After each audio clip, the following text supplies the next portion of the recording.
Como que você vê que a mídia está agindo desde o início da crise do governo Dilma até agora? Você acha que quando o Bolsonaro acusa a mídia de ser petista, ele tem razão? O que aconteceu com a imprensa brasileira? William Wack, um dos jornalistas mais experientes do país, quebra um silêncio e revela como a TV Globo se transformou em uma verdadeira máquina de manipulação ideológica. Neste trecho forte e revelador, Wack expõe como decisões editoriais equivocadas, alinhamento cultural com a esquerda e um jornalismo cada vez mais desconectado da realidade em uma crise profunda de credibilidade. E, por favor, cada inscrito aqui é um voto contra essa esquerda quebrada, então se inscreve aí, é de graça e faz toda a diferença.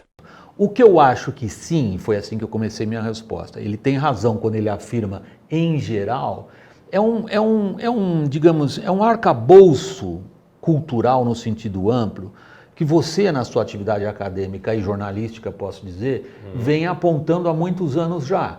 É o que a gente chamaria em alemão de Zeitgeist, é o espírito de uma época. Muitos pensam com esse submarxismo rastaquera típico de instituições acadêmicas brasileiras, sem nem sequer saber, são contrários ao que significa tudo isso e não se dão conta a que princípios foram levados a se abraçar. Então, nesse sentido muito aberto, muito genérico, ele tem razão. E qual é o papel desses grupos em todo esse caminho? Por exemplo, da TV Globo foi muito ruim para ela, porque desde 2013 ela não foi capaz de entender que enquanto ela buscava aplausos de grupos de esquerda pagos com dinheiro público desviado para destruí-la, uma parcela crescente da população brasileira passava a ver a TV Globo como mais uma ferramenta de perpetuação da miséria e da ignorância intelectuais e políticas no Brasil, porque é assim que ela ganha dinheiro. E ela se colocou, por decisões editoriais equivocadas, por atitudes de alguns dos seus executivos, numa situação que hoje, na verdade, a gente tem que olhar de dois ângulos. O ângulo esse que você mencionou, da grande guerra cultural brasileira, qual é o papel dos grandes grupos de comunicação nele? Foi destruído nessa onda disruptiva, perdeu a credibilidade. O outro é exclusivamente para um mestrado de business.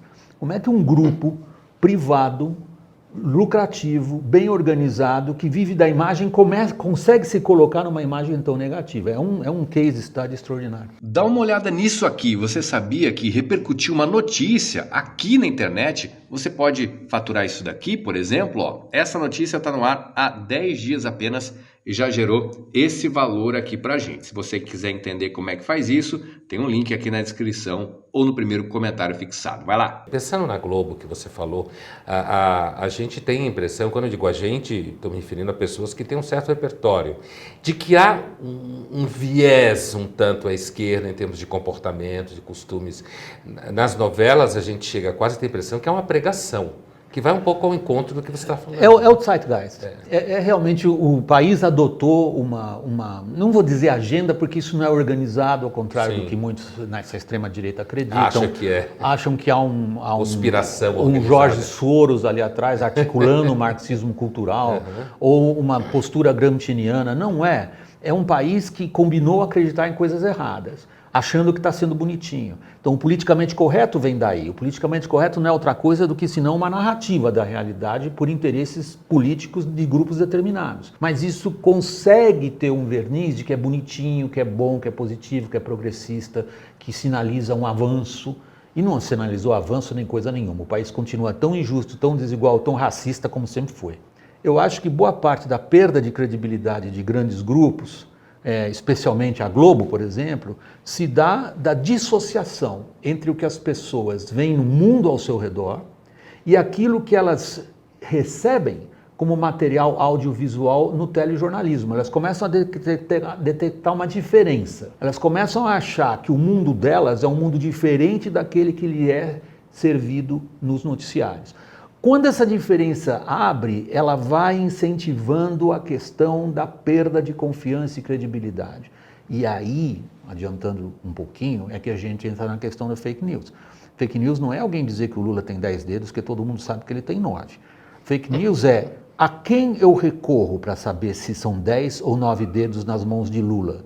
Quando esse papel se perdeu, e ele se perdeu, aí nós temos a crise atual de credibilidade. Voltando ao ponto central da sua pergunta, A falta de leitura da realidade por parte dos principais diretores de jornalismo e editores é que, em boa medida, os coloca numa posição que o público passa a entender como de tutoriá-lo e paternalistas.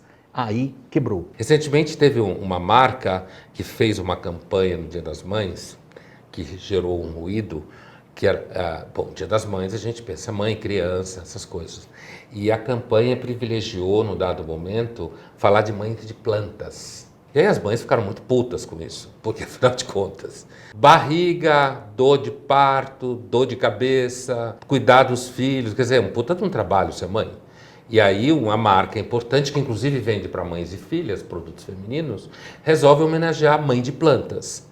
E as mães de bebês, digamos assim, se sentiram excluídas daquele que era o seu dia das mães.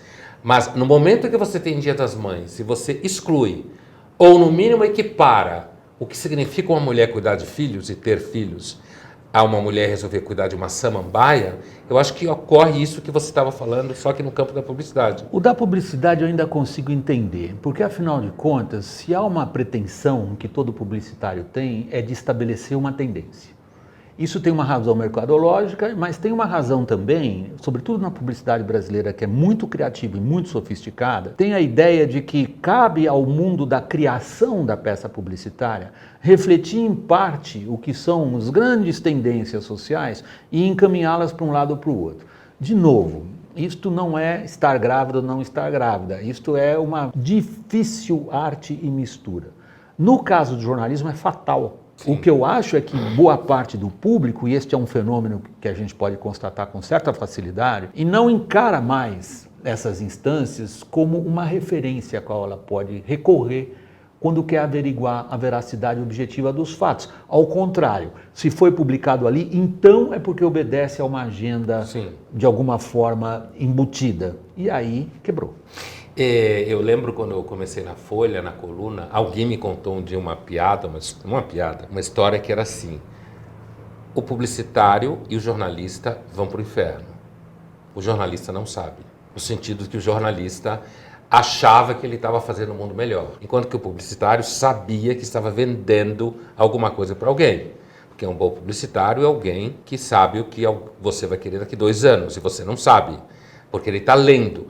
A minha dúvida, que eu acho que é um problema para a publicidade hoje, é no momento em que, para além de ler tendências, ela quer plantar tendências que ela entende como educadoras. Nesse caso, temos que respeitar mãe de plantas. Então, ainda que eu concordo contigo, acho que no jornalismo essa morte é mais súbita, dessa credibilidade.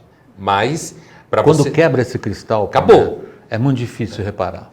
E você acha que no Brasil... Quebrou. Quebrou? Quebrou. Eu acho que quebrou. Eu acho muito ruim para o sistema político brasileiro e para a crise na qual nós estamos vivendo. E a gente nota que os países que estão com uma questão mais aguda de credibilidade da imprensa são os que têm mais problemas no sistema político. Todos eles. Os que melhor resistiram a isso são aqueles de sempre, né? Norte da Europa, Alemanha, mas a gente pega uma Espanha, ou mesmo uma Itália, na qual a relação público e os seus, digamos, guardiães da veracidade objetiva dos fatos, vem do inglês gatekeeper, continua razoavelmente saudável. No Brasil ela se quebrou de forma muito, muito acentuada. Isso não é bom. Eu acho importantíssimo numa democracia representativa que os grandes grupos de comunicação tenham suas opiniões e as defendam. É muito ruim quando o público considera que qualquer coisa que lhe é servido está servindo, na verdade, a um interesse escuso.